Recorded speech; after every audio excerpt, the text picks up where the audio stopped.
Bonjour aux auditeurs de Radio Arc-en-Ciel et à toute l'équipe de Jésus est mon guide. C'est Néline avec vous pour la séquence du vendredi 11 février, accompagnée de Luce. Aujourd'hui, nous fêtons la bienheureuse Vierge Marie de Lourdes. Nous allons prendre le petit chant de Luce avec l'Immaculée Conception.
Vierge Marie, ô Reine du ciel, Mère de miséricorde, il fait bon prier devant ta douce image. Quand je suis à genoux, les yeux fixés sur toi, tu me parles, j'entends ton suave langage, puis je me sens pleurer et je ne sais pourquoi. Ô douce Vierge Marie, ô Reine du ciel, Mère de miséricorde.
Lecture du premier livre des rois, chapitre 11, versets 29 à 32, versets 12 à 19. Salomon avait fait de Jéroboam un inspecteur des corvées. Un jour que Jéroboam était sorti de Jérusalem, il fut arrêté en chemin par le prophète Ahias de Silo. Celui-ci portait un manteau neuf et tous deux étaient seuls dans la campagne.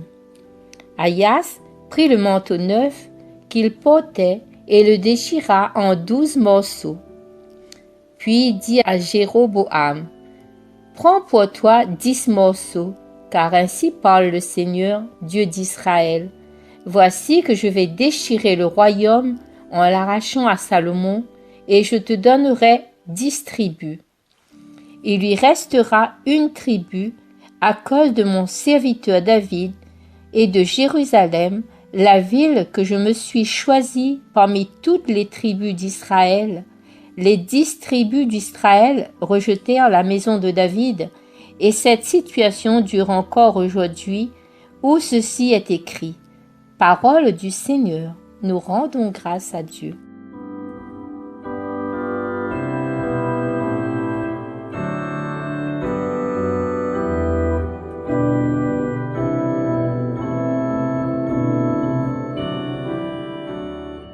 Voilà, dans ce petit documentaire, nous allons parler un petit peu de Salomon. Il avait fait de Jéroboam, donc le Seigneur nous dit, c'est un thème de réflexion qui reste encore actuel et c'était encore un problème aujourd'hui lors de la Renaissance. Et comme en tout temps de Salomon, c'est dans des comportements très concrets, même si nous est différents, que se joue notre fidélité à Dieu. Seigneur, délivre-nous de nos idoles et délivre aussi l'humanité de ces idoles abominables. Aide-nous, Seigneur, à progresser.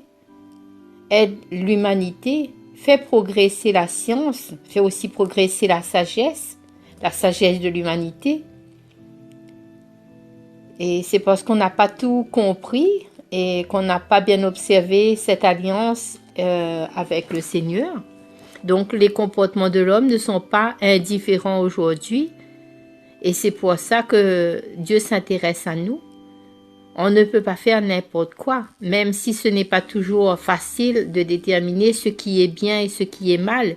Il reste en nous et nous avons à chercher ce qui est le meilleur. Nous savons que le code de morale, il faut prendre le bien pour pouvoir détruire le mal. Et en nous, dans nos comportements, nos décisions, il y a une part de bon grain et une part d'ivré. L'essentiel est de ne pas nous résigner par lassitude ou faire n'importe quoi. c'est simplement faire seulement ce qui nous plaît. Non, le Seigneur demande à ce que nous faisons sa volonté. Le Seigneur s'irrite contre Salomon parce que son cœur il s'était détourné du Seigneur. À travers notre combat moral, c'est Dieu qui est en jeu et c'est notre relation à Dieu qui est atteinte ou à renforcer. Ce sont des mots d'amour et on doit chercher le Seigneur partout. Le péché est avant tout une brisure entre Dieu et nous.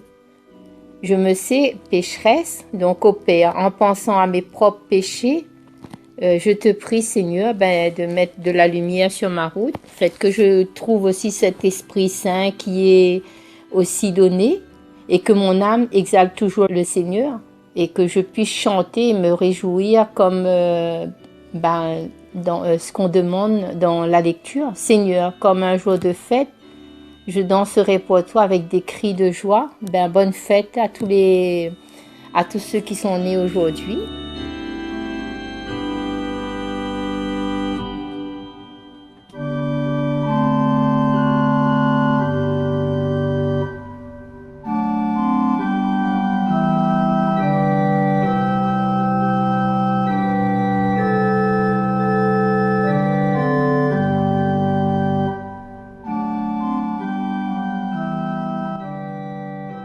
Bonjour Néline et bonjour à vous tous qui nous écoutez sur les ondes. Je remercie Néline de m'avoir invitée pour partager cette prière que j'ai écrite devant la grotte lors de mon premier passage à Lourdes le 8 mars 1976. À l'occasion de cette fête de Notre-Dame de Lourdes, revoyageons-nous ensemble si vous le voulez bien. Voici la première apparition de Notre-Dame de Lourdes vue par Luce Rose. Il est loin d'ici, une petite ville, un coin charmant, où une belle dame est apparue à une enfant. Ses vêtements de lumière et sa couronne d'argent ne restèrent invisibles aux yeux bleus innocents.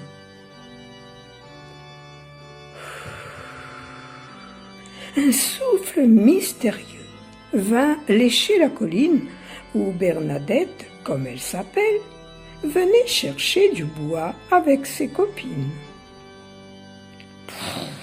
Un fracas, une clameur cognèrent le rocher, et en haut de la grotte, à droite, sans peur, elle vit Marie dans toute sa splendeur. Sur l'herbe sans rosée, en cette soirée de fête, désemparée par la dame qui n'avait point parlé, Bernadette s'agenouilla et récita son chapelet.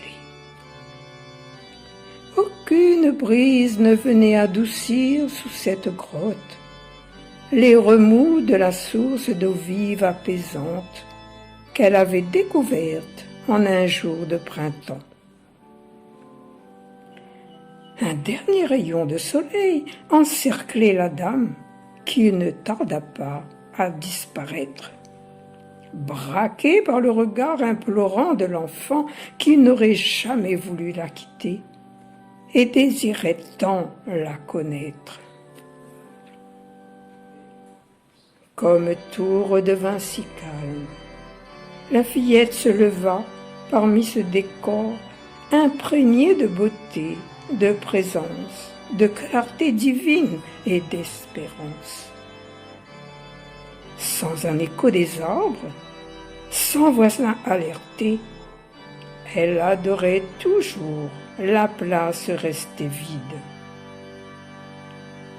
Au milieu des Ave et des paternosters, ses lèvres semblaient interroger l'air, qui lui aussi resta muet à ses paroles, ne pouvant lui répondre ou la rassurer. Qui était cette dame et d'où est-ce qu'elle venait? Quels étaient son nom et ses intentions? ignorant qu'elle n'allait pas revenir cette nuit même et qu'elle voyait si bien le monde d'où elle était. Ce lieu sauvage est devenu sacré car Bernadette venait souvent y prier.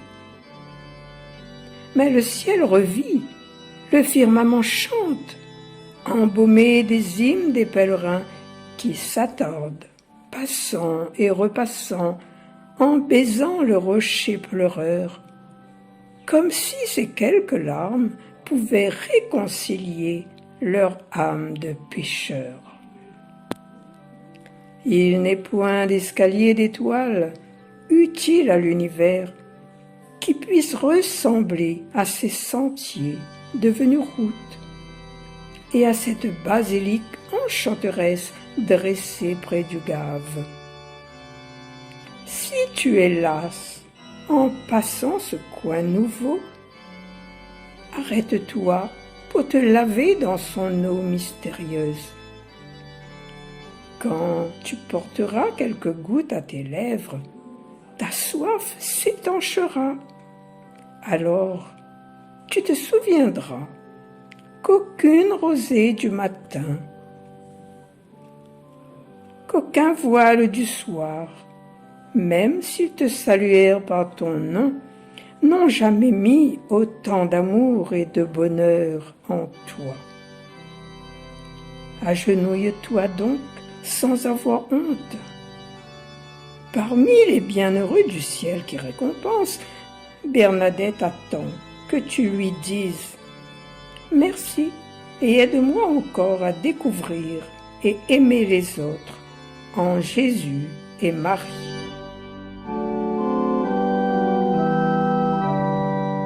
Et nous allons passer au psaume 80-81 de la séquence de ce jour. C'est moi le Seigneur ton Dieu, écoute, je t'adjure, mon peuple. Tu n'auras pas chez toi d'autre Dieu, tu ne serviras aucun Dieu étranger. C'est moi le Seigneur ton Dieu, qui t'ai fait monter de la terre d'Égypte. C'est moi le Seigneur ton Dieu. Écoute, je t'adjure, mon peuple. Mais mon peuple n'a pas écouté ma voix. Israël n'a pas voulu de moi. Je l'ai livré à son cœur endurci, qu'il aille et suive ses vues. C'est moi le Seigneur ton Dieu. Écoute, je t'adjure, mon peuple. Ah, si mon peuple m'écoutait, Israël s'il allait sur mes chemins, aussitôt j'humilierai ses ennemis, contre ses oppresseurs je tournerai ma main. C'est moi le Seigneur ton Dieu, écoute, je t'adjure, mon peuple. C'est moi le Seigneur ton Dieu, écoute, je t'adjure, mon peuple.